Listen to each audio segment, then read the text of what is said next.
Nah, ini mengatakan bahwa sejak adanya peraturan Menteri Perdagangan yang membatasi jumlah barang yang dibawa baik dari Indonesia ke luar negeri maupun dari luar negeri ke Indonesia, banyak oknum bea dan cukai bertindak sangat arogan. WNA asing yang diduga mendanai tambang ilegal emas ini menggunakan orang-orang yang di luar dari wilayah Kabupaten Solok dan Kabupaten Solok Selatan. Seluruh permasalahan yang dialami oleh masyarakat Indonesia di seluruh Indonesia, baik dari Sabang sampai Merauke, dari Miangas sampai Pulau Rote, ini adalah tanggung jawab Prabowo Subianto sebagai Presiden Republik Indonesia dan inilah pemimpin kita. Sebanyak 16 orang menjadi tersangka atas kasus dugaan korupsi PT Timah Tbk, salah satunya yaitu suami dari aktris Sandra Dewi, Harvey Mois. Indonesia masuk menjadi negara nomor 3 paling korup di Asia. Assalamualaikum warahmatullahi wabarakatuh. Pemirsa, netizen, semua kawan-kawan yang selalu mensupport NCW. Hari ini adalah janji kami dari NCW bahwa ada hal khusus, ada ruang khusus yang akan kita bahas terkait No Viral No Justice. Hari ini episode pertama. Jadi pada saat kami tayangkan kemarin sama Bung Hardi, kami berdua sama Bung Hardi, ada beberapa laporan pengaduan masyarakat yang masuk ke kita. Nah, dalam hal ini kami berusaha di NCW ini menyaring beberapa kasus yang menurut kami ini pantas untuk diviralkan. Kondisi yang dialami oleh boleh dikatakan korban atau sebagai pengadu di sini yang memang patut diketahui dan mendapat atensi dari aparat penegak hukum. Seperti yang kami sampaikan beberapa waktu yang lalu bahwa tidak semua bagian dari aparat penegak hukum itu yang melakukan tebang pilih, tapi ada beberapa oknum saja yang berusaha mengaburkan kasus yang sudah terang menjadi kabur sehingga tidak mendapatkan atensi dari pimpinan dari lembaga penegak hukum, dalam hal ini Mabes Polri atau Kejaksaan Agung atau KPK RI. Dan dalam hal ini kami berusaha menyampaikan ada beberapa kasus yang akan kami live podcastkan nanti dengan para korban atau masyarakat yang mengadu. Mungkin ada permintaan khusus dari mereka untuk wajahnya tidak disiarkan atau dikaburkan atau suara mereka biar kasus ini bisa bergulir dan mendapat atensi dari aparat penegak hukum. Ada beberapa hal yang menjadi temuan kami pada saat masyarakat memasukkan pengaduannya, yaitu adalah beberapa kasus yang besar dan ini boleh dikatakan harus mendapat atensi dari aparat penegak hukum, tapi tidak diberikan ruang untuk diteruskan dari penyelidikan menjadi penyidikan. Nah, dalam hal ini ada seorang masyarakat yang diwakili oleh pengacaranya beberapa waktu yang lalu, boleh dikatakan 2 hari yang lalu, menyampaikan ke kami bahwa kasus yang dialami oleh kliennya ini seharusnya sudah ditangani dengan baik oleh aparat penegak hukum. Namun apa yang terjadi? Hingga saat ini kasus ini tidak menemukan titik terangnya. Ini yang harus menjadi bahan bagi kita bahwa penegakan hukum di Indonesia saat ini memang masih jauh dari apa yang diharapkan oleh masyarakat Indonesia. Makanya keadilan sosial, keadilan hukum, keadilan ekonomi bagi seluruh rakyat Indonesia pada saat ini masih jauh dari harapan dan cita-cita para founding father kita pada saat Indonesia diproklamirkan pada 17 Agustus 1945. Berikut ini, karena ini adalah episode pertama, artinya kami hanya membuktikan bahwa No Viral No Justice yang kami sampaikan ini memang berjalan sesuai dengan apa yang kami rencanakan dan kami sampaikan pada podcast sebelumnya.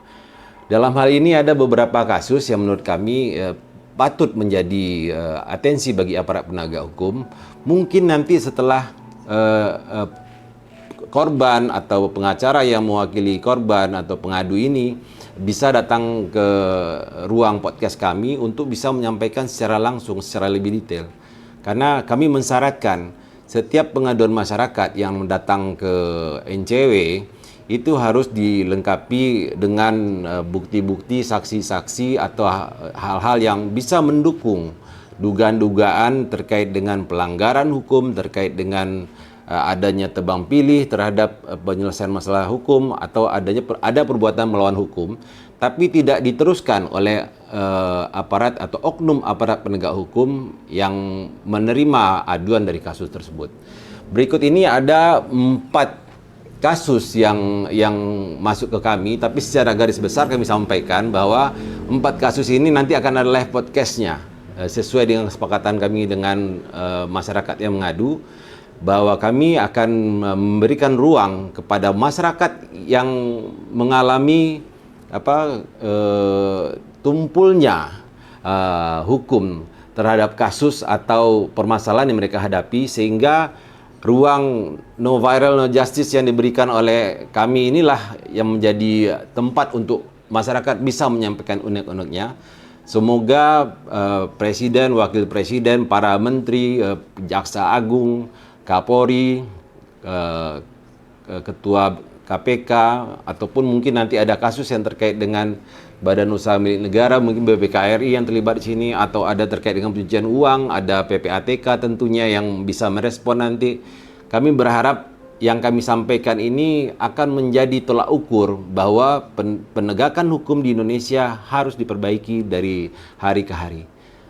Ini kami mulai dengan hal kecil, dengan menyampaikan semua aduan masyarakat yang kami anggap telah memiliki bukti, saksi atau historical permasalahan yang lengkap sehingga patut kami masukkan ke ruang podcast ini. Nah, ini ada empat kasus aduan. 2 aduan ini dilengkapi dengan bukti-bukti. 2 aduan lagi ini karena ada beberapa akun yang menyampaikan supaya ditindaklanjuti dan mendapatkan atensi dari aparat penegak hukum. Jadi kita mulai aja dengan aduan masyarakat yang pertama. Jadi pada saat kami melaksanakan live podcast ini, jika masyarakat ada yang ingin menyampaikan aduannya, bisa kami tanggapi langsung pada saat ini. Kami akan memberikan waktu sekitar 45 sampai 1 jam menunggu jika ada aduan masyarakat yang perlu kami sampaikan secara terbuka di sini. Namun untuk bisa masuk ke live podcastnya kami nanti dibutuhkan saksi bukti yang bisa menguatkan aduan ini, termasuk laporan pengaduan atau BAP yang sudah diproses tapi tidak ada tindak lanjutnya, sebagai bahan bagi kami, sebagai dasar bagi kami bahwa apa yang disampaikan ini bukanlah hoax, bukanlah sesuatu yang mengada-ngada. Jadi tidak ada tuntutan di belakang nantinya seolah-olah kami di channel No Viral No Justice ini menyampaikan hal-hal yang sifatnya hoax dan tidak memiliki dasar yang kuat. Yang pertama ini datang dari seorang dokter yang diwakili oleh pengacaranya yang menyampaikan bahwa sang dokter ini merasa ditipu oleh seorang wanita muda berinisial R yang mengaku sebagai staf KSP, katanya menurut si korban ini pada saat itu, yang memiliki kedekatan dengan salah satu petinggi atau petinggi di KSP atau Kepala Staf Presiden dalam hal pengadaan alat kesehatan pada saat program percepatan penanganan pandemi COVID-19 yang diduga kuat juga melibatkan pejabat tinggi di KSP, dan kerugian yang diderita oleh dokter ini yang saat ini dikabarkan agak terganggu kesehatannya itu lebih dari 70 miliar. Nah, ini sedikit kami bercerita di sini menyampaikan sebagai dasar nanti untuk melanjutkan ke live podcast nanti dengan si pengadu atau dengan pengacaranya, bahwa diceritakan pada awal pandemi tahun 2020 ada seorang perempuan yang berinisial R ini berusaha untuk mencari alat-alat kesehatan, dan upaya ini sampailah kepada sang dokter ini. Sang dokter ini merasa karena pandemi ini adalah masalah yang harus ditanggulangi bersama. Hadirlah, karena beliau seorang dokter, hadirlah beliau untuk bisa menyanggupi apa yang diminta. Nah, permintaan pada saat itu semuanya lisan. Karena seluruh perintah-perintah yang datang itu rata-rata itu lisan dan boleh dikatakan less dokumen. Artinya dokumen, data dukung segala macam itu selalu datangnya belakangan karena kita menghadapi pandemi, kita membutuhkan alat-alat yang serba cepat untuk mengurangi terjadinya korban jiwa yang lebih banyak di Indonesia. Nah, ini ada berbagai macam barang yang diadakan oleh sang dokter ini melalui perusahaannya. Ada ventilator, ada APD, ada pembangunan BSL di beberapa rumah sakit ceritanya. Kemudian ada alat-alat kesehatan lainnya yang nilainya itu lebih dari 70 miliar. Nah, konon cerita berdasarkan dari apa yang disampaikan oleh si korban atau diwakili lawyernya ini, bahwa pada saat dilakukan permintaan barang-barang ini hanya melalui WhatsApp. Cuman bukti-bukti WhatsApp-nya semuanya ada. Dan pada saat barang ini pun didistribusikan kepada rumah sakit, semuanya itu ada berita acara serah terima. Nah, kasus ini sebenarnya kasus yang harus mendapat atensi yang luar biasa dari aparat penegak hukum. Terutama jika memang ini menyangkut nama besarnya KSP, harusnya KSP menindaklanjutinya ini dan menyelesaikan apa yang dialami oleh sang dokter ini. Dan kami berharap nanti pada saat live podcast langsung dengan sang dokter atau yang mewakili atau pengacaranya bisa menyampaikan bukti-bukti sehingga hal ini bisa mendapatkan atensi atau respon yang baik dari aparat penegak hukum untuk meneruskan proses ini dan diselesaikan secara baik-baik. Penyelesaian secara damai adalah langkah yang paling baik yang bisa dilakukan sebelum masuk ke jalur hukum yang akhirnya akan berakhir pengadilan. Kami meminta kepada seluruh masyarakat yang ingin menyampaikan pengaduannya melalui channel No Viral Justice untuk bisa menyadari bahwa kejahatan itu timbul kadang-kadang bukan karena si pelakunya ini berniat, tapi karena ada kesempatan. Pada saat ada musibah, di sanalah bagi para penjahat, para kriminal untuk mencari kesempatan mendapatkan keuntungan atas musibah yang dialami orang lain. Berhati-hatilah untuk menyampaikan segala informasi kepada orang yang tidak begitu kita kenal. Institusi atau lembaga yang tidak kredibel, kemudian perusahaan yang tidak jelas tempatnya, lokasinya, dan kantornya, atau tidak jelas produk yang memang dihasilkan. Hati-hati untuk melakukan kerjasama, siapapun lah itu. Karena ada beberapa pengaduan juga yang masuk ke kami pada saat ini, masyarakat ini mengadu bahwa dia ditipu sekian puluh miliar oleh beberapa orang. Kami sampaikan bahwa kami tidak bisa mendengar cerita. Kami membutuhkan bukti-bukti yang konkret yang bisa kami jadikan dasar untuk menaikkan ini menjadi sebuah konten yang dapat dinikmati oleh seluruh netizen di Indonesia, seluruh pemirsa, seluruh kawan-kawan penggiat anti korupsi, kawan-kawan yang ingin adanya keadilan ini ditegakkan, kawan-kawan yang berjuang supaya permasalahan hukum yang mereka hadapi bisa diselesaikan, tidak hanya dipendam dan hilang begitu saja. Dan melalui channel No Viral Justice inilah kami akan berusaha mengupas tuntas. Dan semoga seluruh kawan-kawan yang menonton di seluruh Indonesia atau dimanapun berada, bahwa kejahatan jika terjadi jangan ragu untuk berbicara.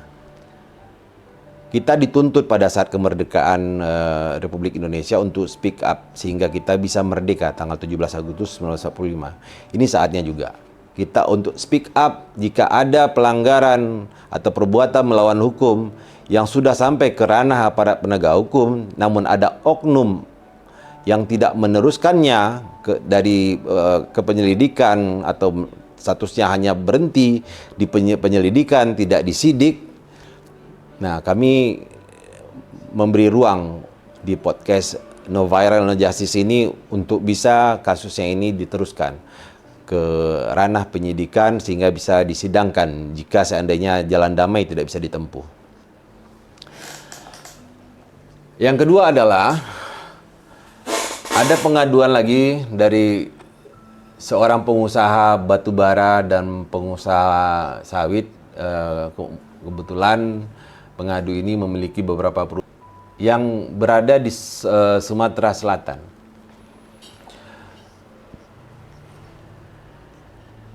Masyarakat ini melalui pengacaranya mengaku bahwa haknya dirampas oleh oknum pejabat negara, dan di sini ada keterlibatan oknum aparat penegak hukum juga, sehingga apa yang dialaminya saat ini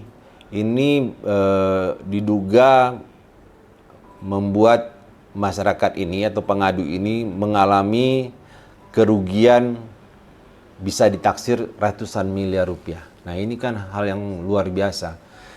Ada masyarakat, ada pengusaha, boleh dikatakan membayar pajak dengan baik, berkelakuan baik, berdasarkan informasi dari perwakilannya bahwa berkontribusi baik terhadap daerah dan memiliki hubungan yang baik selama ini. Namun di tengah jalan ada upaya-upaya kriminalisasi terhadap karyawannya.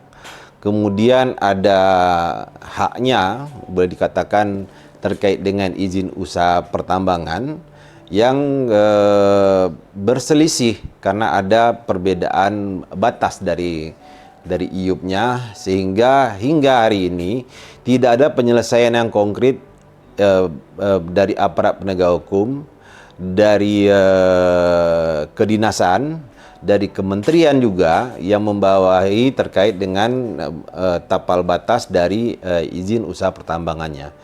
Dan ini pun akan kami live streaming podcast segera begitu data-data begitu yang mewakili dari masyarakat ini atau masyarakat itu sendiri datang untuk bisa live podcast bersama kami di No Viral No Justice ini.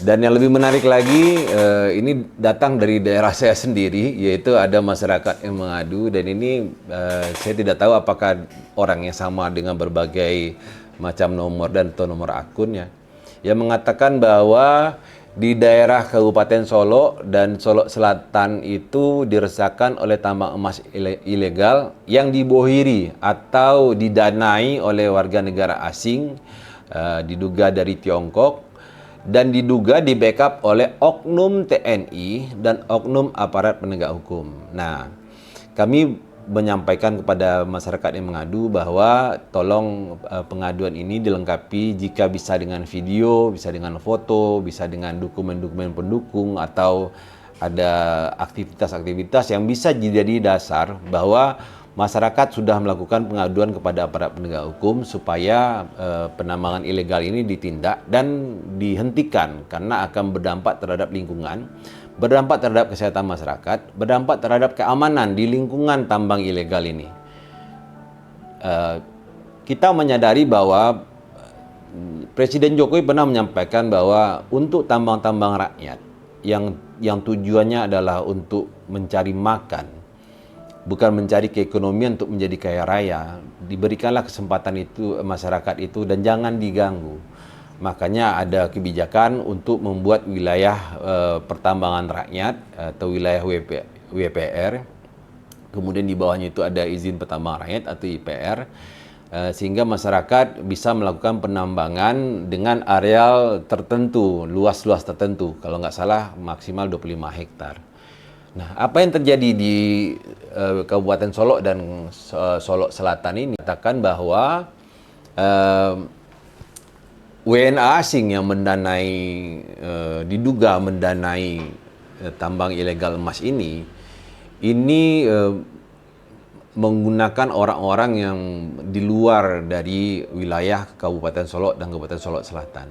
Dan mereka menggunakan alat berat, menggunakan bahan kimia beracun, ada yang masih menggunakan merkuri, ada yang sudah menggunakan sianida, dengan berbagai teknik memisahkan mineral ini.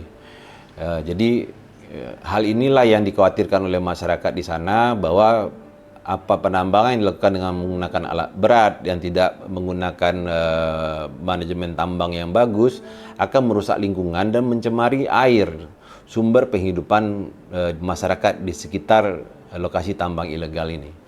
Nah, di sini masyarakat meminta supaya melalui YouTube No Viral No Justice, melalui channel ini kami menyampaikan menghimbau kepada aparat penegak hukum, terutama Kapolda Sumatera Barat, kemudian Danrem Sumatera Barat juga, untuk bisa melihat sejauh mana ada masyarakat ini jika dikaitkan dengan apa yang terjadi di lapangan, korelasinya ini sangat kuat. Atau tidak hanya berita hoax saja bahwa masyarakat mengadu ada dugaan tambang ilegal tapi tidak dihentikan karena ada backingan dari oknum aparat atau oknum TNI. Ini mungkin bisa diklarifikasi nantinya di lapangan. Nah, ada masyarakat lagi, dan ini di beberapa media sosial kami, baik masuk langsung ke channel kami yang di laporan pengaduan masyarakat di nomor kami. Nah, ini mengatakan bahwa sejak adanya peraturan Menteri Perdagangan yang membatasi jumlah barang yang dibawa baik dari Indonesia ke luar negeri maupun dari luar negeri ke Indonesia, banyak oknum bea dan cukai bertindak sangat arogan. Dan ini sebenarnya tidak hanya sebatas arogansi yang diperlihatkan oleh para oknum ini. Saya melihat salah satu tayangan bahwa Saudara Beni Ramdhani yang merupakan Kepala BP2MI melihat ke gudang bea cukai, banyak barang-barang pahlawan devisa kita itu yang tidak diteruskan ke keluarga, tidak diteruskan ke penerima, baik itu orang tua, suami, istri, anak, kakek, nenek, atau siapapun lah, yang isinya itu berupa makanan, berupa mainan, berupa pakaian, yang selayaknya itu harus diteruskan. Nah, inilah keresahan-keresahan masyarakat seperti ini harusnya ditindaklanjuti lebih baik oleh Kementerian Keuangan yang membawahi Direktorat Jenderal Bea dan Cukai. Dan kami melihat di sini tidak hanya berita 1, 2, 3 yang mengatakan bahwa bea cukai pada saat ini memang rapornya sangat jelek sekali. Dan apa yang paling jelek pada saat ini, bahwa semua orang yang datang dari luar negeri, apapun alasannya, ya kan, kadang-kadang sudah menjelaskan bahwa barangnya ini adalah barang yang sudah dipakai dan dibawa dari luar, cuma karena kelihatannya masih baru, karena dia sangat menjaga barangnya, dikatakan barang ini baru beli. Dan ada beberapa masyarakat mengadu bahwa oknum bea cukai ini memaksa supaya si pembawa ini mengaku bahwa itu barang baru dia beli. Nah, aduan-aduan seperti ini sebenarnya membuat rapor yang sudah baik dari Kementerian Keuangan terciderai oleh satu Direktorat Jenderal, yaitu Direktorat Jenderal Bea dan Cukai. Kami meminta kepada Menteri Keuangan dalam hal ini Bu Sri Mulyani, ya, untuk segera melakukan koreksi positif terhadap apa yang terjadi dan apa yang berlaku di seluruh Indonesia. Aduan-aduan terkait dengan beberapa kepala bea cukai yang memiliki gaya hidup yang hedonis, kemudian mereka ini memiliki harta kekayaan yang di luar kewajaran sebagai ASN, dan ini tidak pernah ditindaklanjuti. hal ini kami sampaikan bahwa ini adalah oknum yang memanfaatkan jabatannya, memanfaatkan posisinya untuk bisa mendapatkan sesuatu yang seharusnya itu menjadi hak orang lain.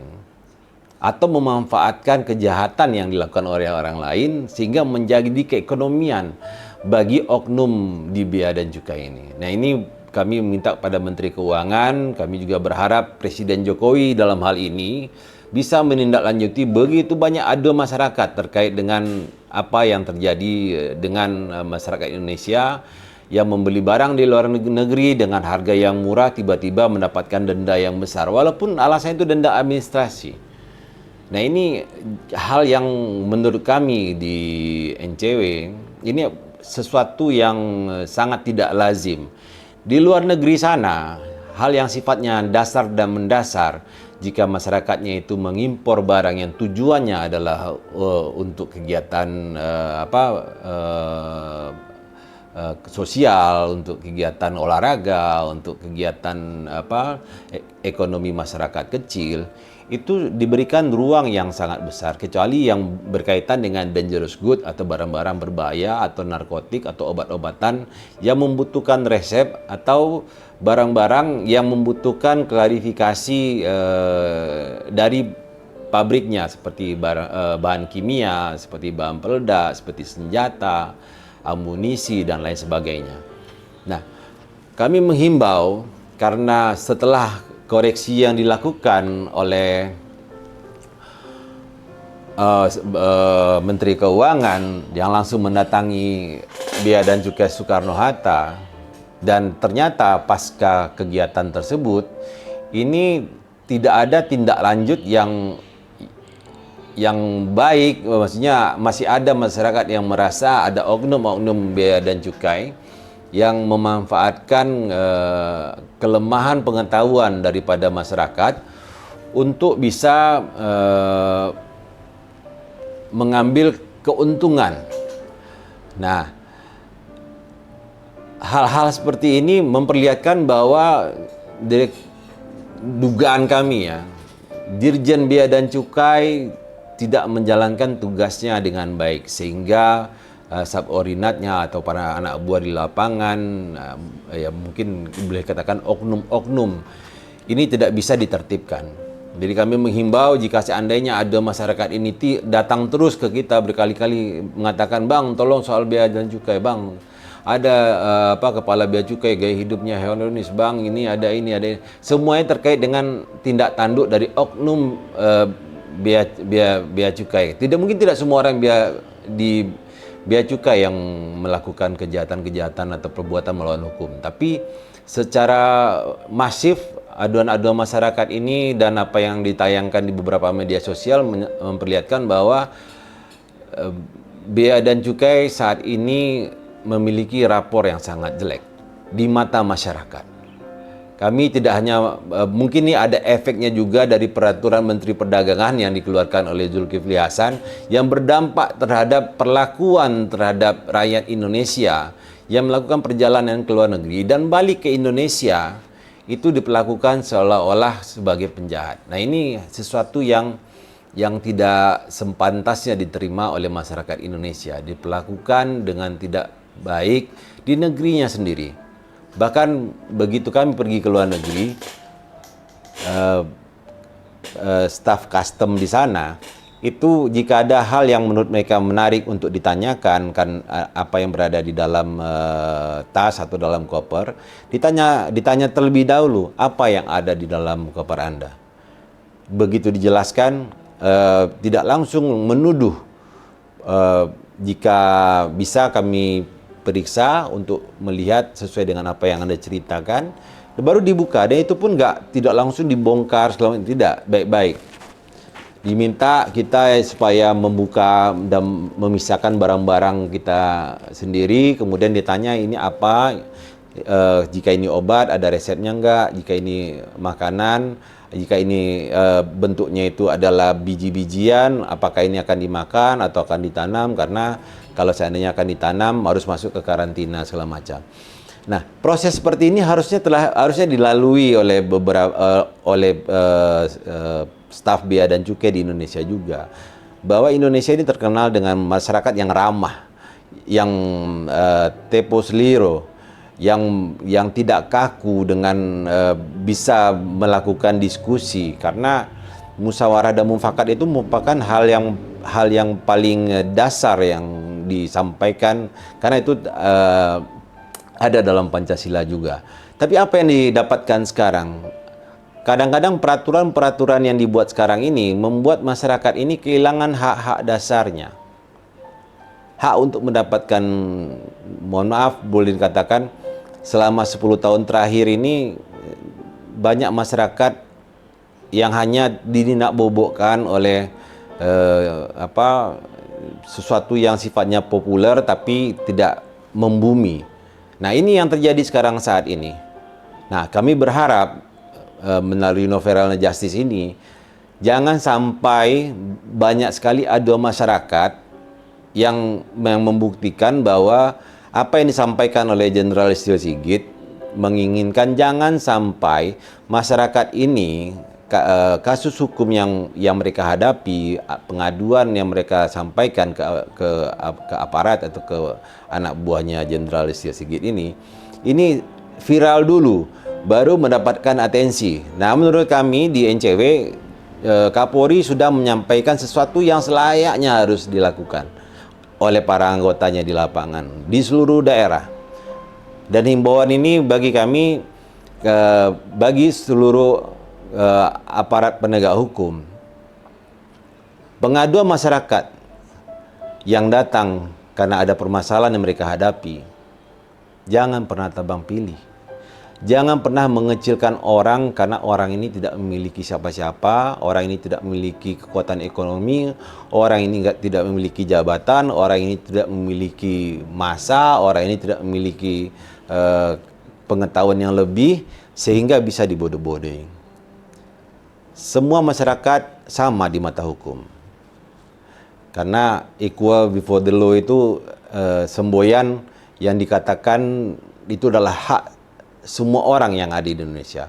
Indonesia sebagai negara hukum, menurut kami ada hal yang sangat memprihatinkan.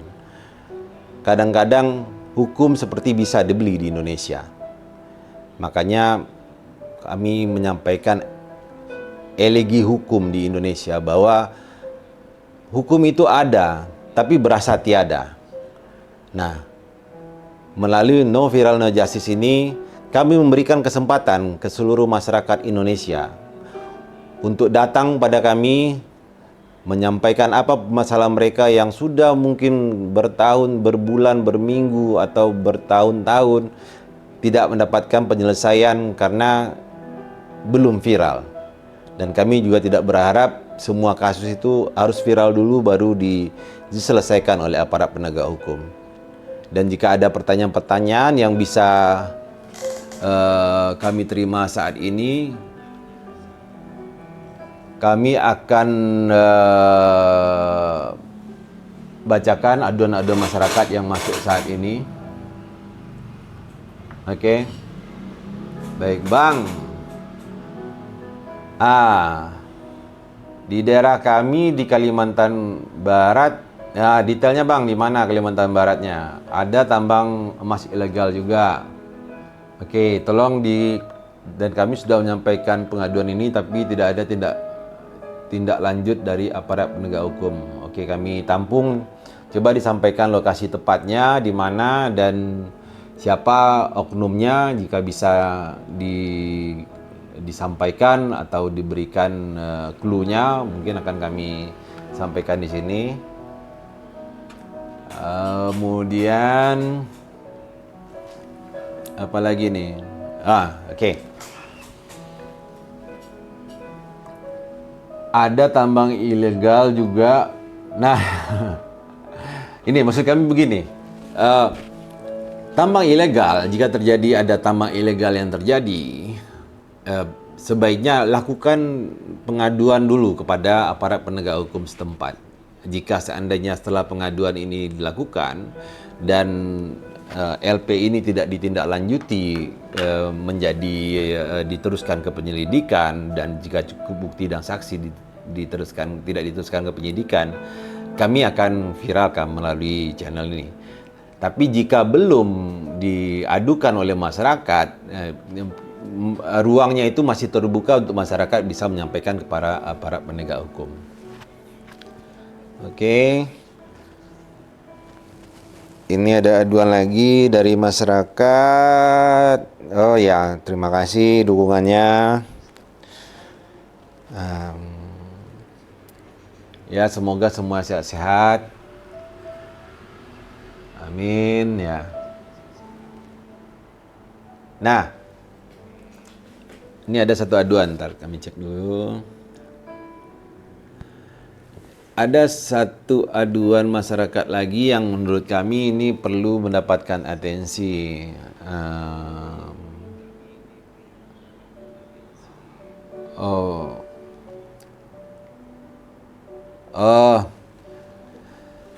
Saya punya saudara diduga sehingga saat ini belum balik, dikatakan bekerja ke luar negeri. Apa bisa jadi saudara saya ini dijual ke luar negeri? Mungkin bisa disampaikan apakah sudah dilaporkan ke aparat penegak hukum atau disampaikan ke BP2MI aduan bahwa ada saudara keluarga yang bekerja ke luar negeri tapi hingga saat ini tidak ada kabar. Mungkin bisa ada disampaikan PJTKI-nya atau perusahaan ya jasanya ini siapa yang mengirim, atau perusahaan ini mungkin bisa lebih detail. Tapi sebaiknya yang sifatnya ini belum menjadi laporan ke aparat penegak hukum, sebaiknya disampaikan terlebih dahulu kepada aparat penegak hukum.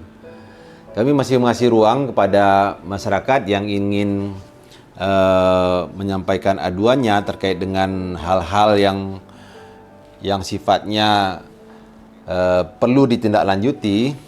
Silakan sampaikan di ruang di channel ini biar bisa kami tindaklanjuti dengan menyampaikan kepada aparat penegak hukum. Minimal siaran ini ditonton oleh pihak-pihak yang memiliki kewenangan, para pejabat yang memiliki kekuatan untuk meneruskan pengaduan masyarakat ini menjadi penyelidikan, teruskan ke penyidikan, atau bisa diselesaikan secara kekeluargaan.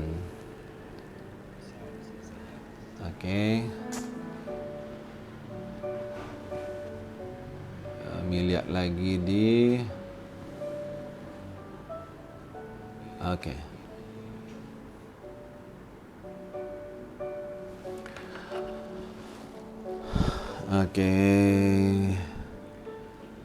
Lihat.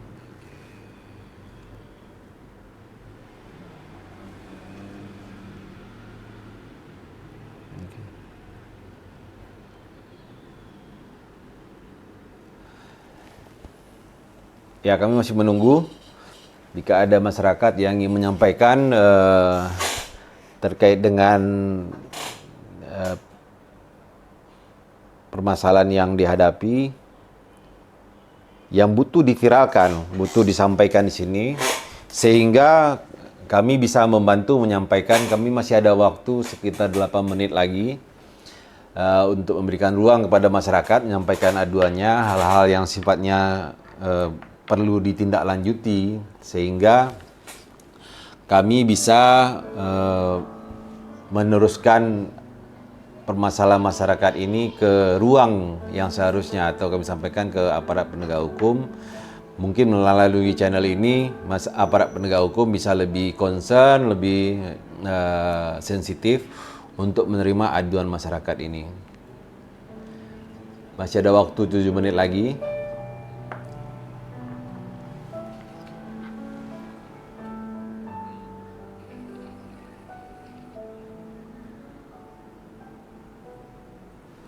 Kami masih menunggu. Oke.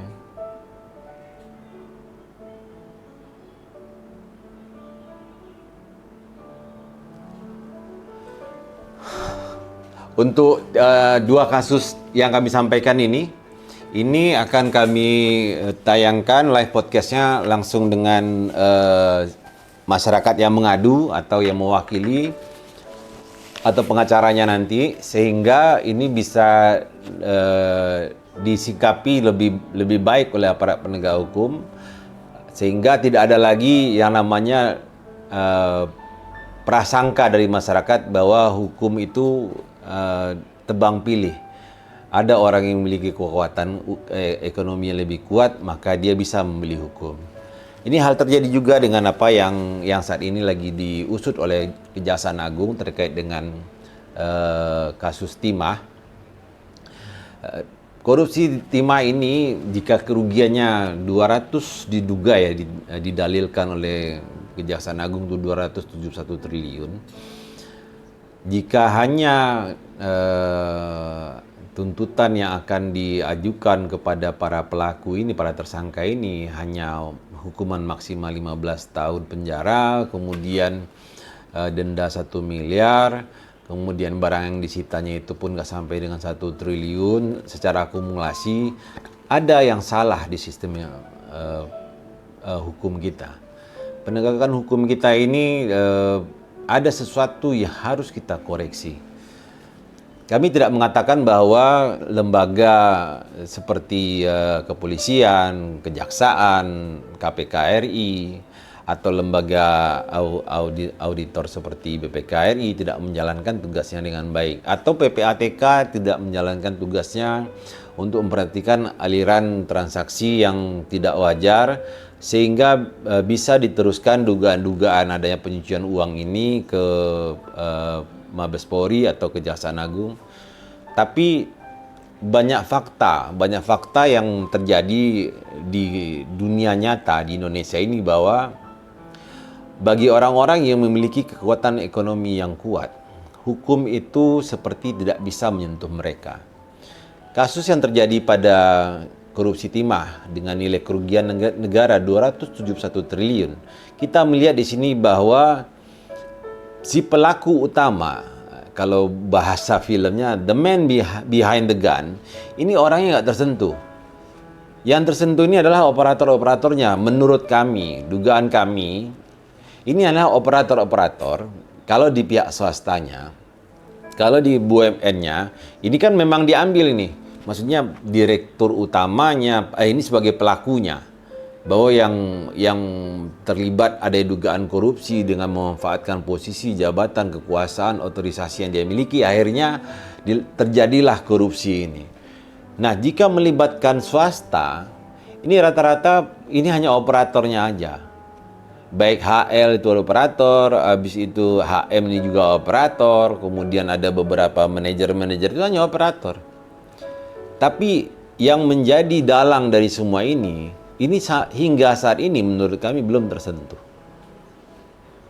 Bahkan ada dugaan telah terjadi barter supaya yang bos besarnya ini tidak disentuh oleh hukum. Nah, ini ironi menurut kami. Jika hukum di Indonesia masih bisa diperdagangkan seperti itu, untuk bisa mencapai Indonesia Emas 2045, kami meragukan, karena hukum merupakan dasar terjadinya peningkatan perekonomian di sebuah negara. Jika tidak ada kepastian hukum, maka tidak ada kepastian ekonomi di negara tersebut. Kami menghimbau kepada calon presiden terpilih Prabowo Subianto untuk bisa membumi hanguskan para penjahat, para koruptor, para mafia, para cukong yang selama ini menggerogoti ekonomi Indonesia, sehingga seperti Pak Prabowo sampaikan bahwa bocor-bocor sampai dengan 1.000 triliun, ini memang nyata adanya. Karena Pak Prabowo mengetahui sumber kebocoran itu 1.000 triliun itu dari mana, kami rakyat Indonesia berharap itu bisa ditanggulangi. Hal ini bisa diselesaikan. Dan keyakinan ini ada, karena seorang patriot tidak akan lari dari ucapannya, tidak akan pernah ingkar terhadap janji-janjinya. Karena prajurit pantang untuk menyampaikan sesuatu jika dia tidak bisa menepatinya. ada istilah kalau kita masuk ke beberapa batalion itu, bahasa yang jelas di sana. Anda ragu, silakan kembali. Artinya, jika seorang prajurit ragu-ragu, sebaiknya tidak masuk ke medan perangnya. Dan ini pun yang disampaikan oleh Prabowo Subianto, bahwa dia maju sebagai presiden, bukan presiden hanya untuk 58% pemilih. Dia menjadi presiden untuk seluruh rakyat Indonesia. Artinya seluruh permasalahan yang dialami oleh masyarakat Indonesia di seluruh Indonesia, baik dari Sabang sampai Merauke, dari Miangas sampai Pulau Rote, ini adalah tanggung jawab Prabowo Subianto sebagai Presiden Republik Indonesia, dan inilah pemimpin kita. Dan kami berharap penindakan terhadap korupsi, penindakan terhadap kriminalisasi kepada para aktivis, penindakan terhadap para mafia, para cukong, kepada orang yang melakukan transfer pricing, orang yang melakukan money laundering untuk bisa ditindak tegas. Dan saya meyakini itu. Saya meyakini bahwa akan ada perubahan yang sangat signifikan terhadap penegakan hukum pasca pemerintahan Joko Widodo Ma'ruf Amin. Dan harapan ini digantungkan oleh seluruh rakyat Indonesia kepada Presiden terpilih Prabowo Subianto. Waktunya sudah habis. Coba kita cek apakah ada masyarakat yang bisa kami sampaikan saat ini, atau mungkin kami akan menunggu.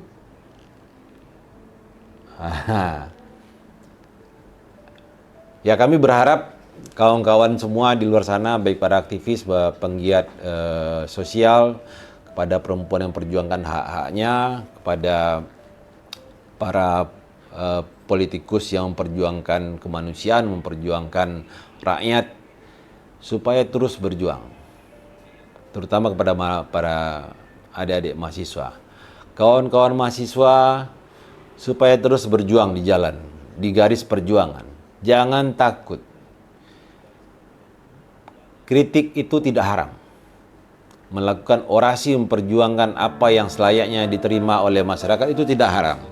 Jadi tidak ada sesuatu yang diperjuangkan saat ini sifatnya itu dilarang jika masih sesuai dengan rambu-rambu menyampaikan pendapat di depan umum dengan secara wajar, secara sopan, secara santun. Walaupun kadang-kadang kami memaklumi kawan-kawan mahasiswa ini menyampaikan secara lebih keras, tegas, dan sedikit emosi ya, karena jiwa muda. Dan ini pun sebenarnya kita maklumi, perjuangan Indonesia ini bisa merdeka karena ada rasa emosi dari para pejuang, mereka ditindas selama ini oleh para penjajah. Dan ini yang saat ini para mahasiswa, para aktivis, para pergerakan merasa jangan sampai mereka dijajah di negeri yang sudah merdeka saat ini. Jangan sampai rakyat Indonesia menderita di dalam lumbung emas. Indonesia yang gemah ripah loh jinawi katanya, tapi masih banyak masyarakat, masih ada sekitar 27 juta orang, atau tepatnya 17 juta orang, masih memikirkan cara buat bisa makan hari ini, jangankan buat makan besok. Inilah perjuangan berat nantinya yang harus diperhatikan oleh Presiden terpilih Prabowo Subianto, karena 10 tahun pemerintahan Presiden Jokowi, pertumbuhan pembangunan kami tidak sangkal ada pertumbuhan yang cukup luar biasa. Namun secara agregat pertumbuhan ekonomi masyarakat yang selama ini berada di level ekonomi paling bawah masih berada di bawah. Kemiskinan atau yang selama ini dikatakan tingkat kemiskinan sudah menurun. Jika kawan-kawan semuanya datang ke daerah-daerah yang benar-benar tidak tersentuh oleh industri, tidak tersentuh oleh listrik malah. Ada hal yang lebih lucu lagi. Beberapa waktu yang lalu saya salah jalan karena mau menuju ke rumah seorang senior, seorang kakak kami lah, ke arah Cibinong sana. Bahkan di Cibinong yang hanya beberapa puluh kilometer dari Istana Negara tidak ada listrik. Terus pemerataan pembangunan itu di mana sebenarnya? Beberapa puluh kilometer dari Istana Negara itu belum ada listrik. Nah, inilah harus menjadi concern bagi seluruh rakyat Indonesia, seluruh pemuda yang di Indonesia, bahwa pembangunan ini tidak tersentralisasi hanya di kota saja. Pembangunan harus menyentuh ke desa-desa, harus menyentuh ke dusun-dusun. Jadi tidak hanya di kota-kota besar saja. Ini sudah lewat ya. Sudah lewat 4 menit dari yang sudah dijadwalkan. Kami akan kembali lagi nanti untuk terus memviralkan kasus-kasus yang tidak mendapatkan atensi dari aparat penegak hukum. Bukan kami mengatakan bahwa aparat penegak hukum tidak bekerja dalam hal ini, tapi pasti ada oknum aparat penegak hukum, ada oknum ASN, ada oknum di Kejaksaan Agung, ada oknum di BPKRI, ada oknum mungkin di BPATK yang telah mengetahui bahwa kasus ini sebenarnya ada, tapi menjadi seolah-olah tiada. Nah, ini bisa kita diskusikan di channel kami, No Viral No Justice, dan akan kami sampaikan secara terus-menerus sesuai dengan apa pengaduan masyarakat yang masuk, dan kami anggap bisa kami teruskan untuk disampaikan di media atau di channel kami, akan kami sampaikan. Demikian hari ini sesi dari No Viral No Justice, karena kami masih menunggu langsung dari masyarakat yang mengadu atau yang mewakilinya untuk bisa live podcast dengan kami. Ini hanya untuk membuktikan bahwa channel yang kami bikin, No Viral No Justice, ada, dan kami akan melakukan live streaming berikutnya pada saat masyarakat yang mengadu sudah siap untuk bisa live streaming dengan kami dan ditonton oleh seluruh netizen, seluruh kawan-kawan pergerakan seluruh Indonesia, seluruh aparat penegak hukum yang masih memegang pedang keadilan untuk keadilan hukum bagi seluruh rakyat Indonesia. Tontonlah channel kami. Dan di bawah ini kami juga punya website yang bisa dilihat, didatangi. Kami ada beberapa channel media sosial yang bisa disebarluaskan dan subscribe untuk mendukung perjuangan tidak ada hukum yang ditebang pilih di Indonesia. Itulah tujuan kami. Semua pelaku kejahatan harus dihukum sesuai dengan tingkat kejahatan dan perbuatan yang dilakukan. Hati-hatilah, kejahatan itu tidak hanya karena ada niat, tapi karena ada kesempatan. Berhati-hatilah bagi seluruh kawan di seluruh Indonesia, seluruh masyarakat yang mengalami ketidakadilan dalam proses hukum, untuk bisa menyampaikan aduannya melalui kanal-kanal kami yang ada di YouTube, yang ada di Facebook, yang ada di TikTok, yang ada di website kami, untuk bisa menyampaikan secara tertutup melalui direct message, atau bisa ke nomor layanan pengaduan masyarakat kami yang nanti bisa dilihat di kanal-kanal kami. Demikian kami sampaikan hari ini. Terima kasih atensinya semua, dan simak kami terus dan tonton kami di kanal kami pada saat live streaming dengan masyarakat yang mengadu. Demikian kami sampaikan. Wabillahi taufiq wal hidayah. Wassalamualaikum warahmatullahi wabarakatuh. Tidak ada ruang untuk korupsi dan kejahatan di Indonesia, karena No Viral No Justice channel ini ada dan akan tetap ada tayang di ruang-ruang media sosial kawan-kawan semua. Assalamualaikum warahmatullahi wabarakatuh.